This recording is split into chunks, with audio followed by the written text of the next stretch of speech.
Hello everyone, we are Bystanders, a team from the crowd management course at UAH.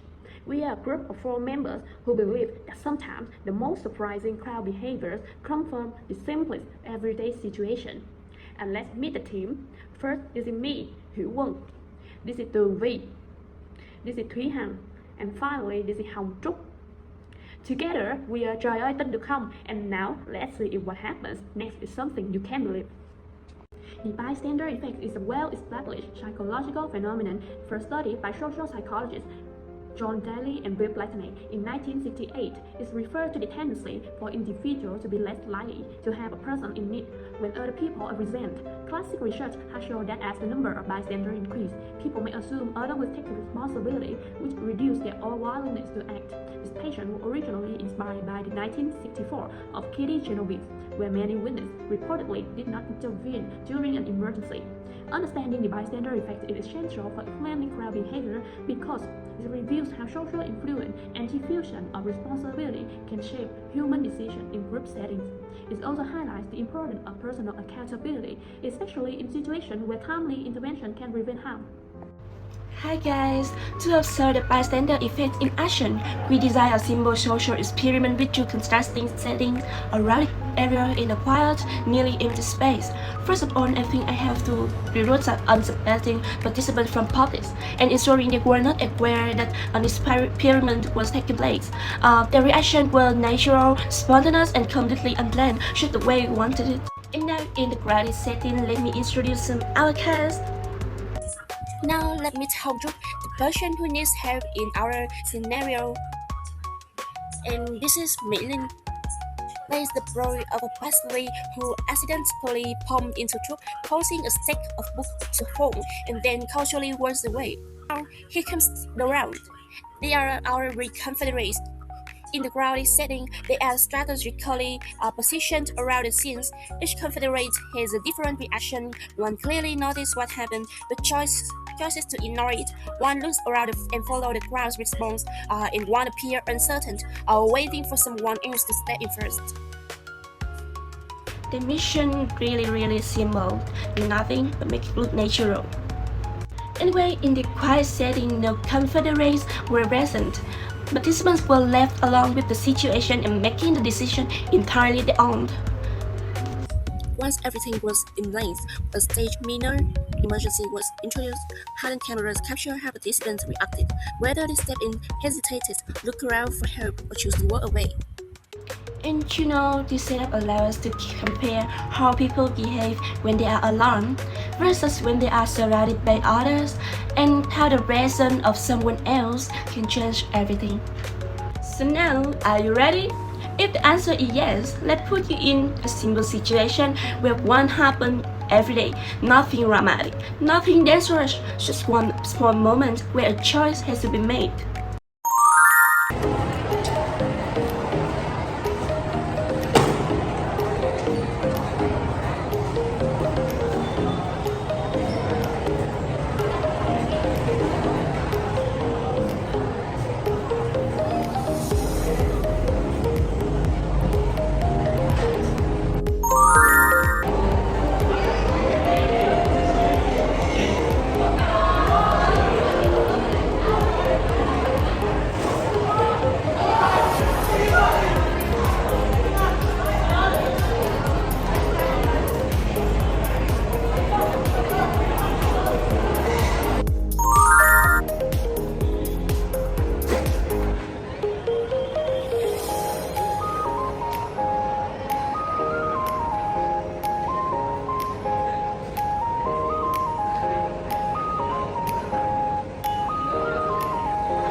After the setting was on, I have some conclusions now. What we are observing here is not a lack of empathy, yes, but a psychological process shaped by the presence of the ground. When multiple people are present, responsibility becomes diffused. It means each individual feels less personally accountable, assuming that someone else will step in, and this phenomenon is known as diffusion of responsibility. At the same time, people tend to look at others for cues on how to behave. In ambiguous situations, such as a minor incident, individuals rely on the reactions of those around them to interpret whether help is needed. When no one acts, inaction quickly becomes the social norm. And this process is further reinforced by evolution apprehension. Intervening in front of others carries the risk of being judged and or standing out, making inaction the social safer choice.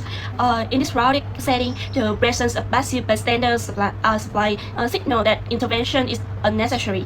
As a result, hesitation spreads and collective inaction emerges, even in a situation that is clearly non-threatening.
Ai định nhìn không?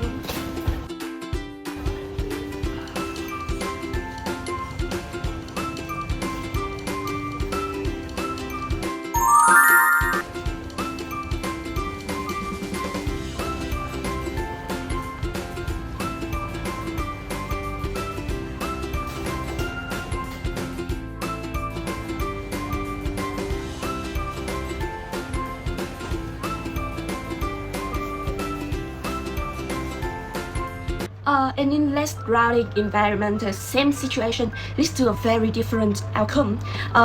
Without the presence of multiple bystanders, individual responds more quickly and consistently.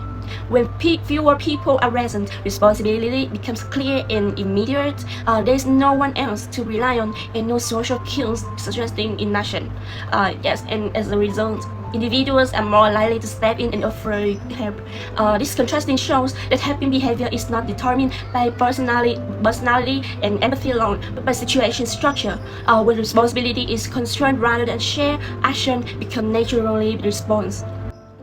And through the experiment, we can see that helping behavior is not simply a matter of personality or empathy, but is strongly shaped by the situation itself. In crowded environments, responsibility becomes unclear. People hesitate, look to others for guidance, and often assume that someone else will take action.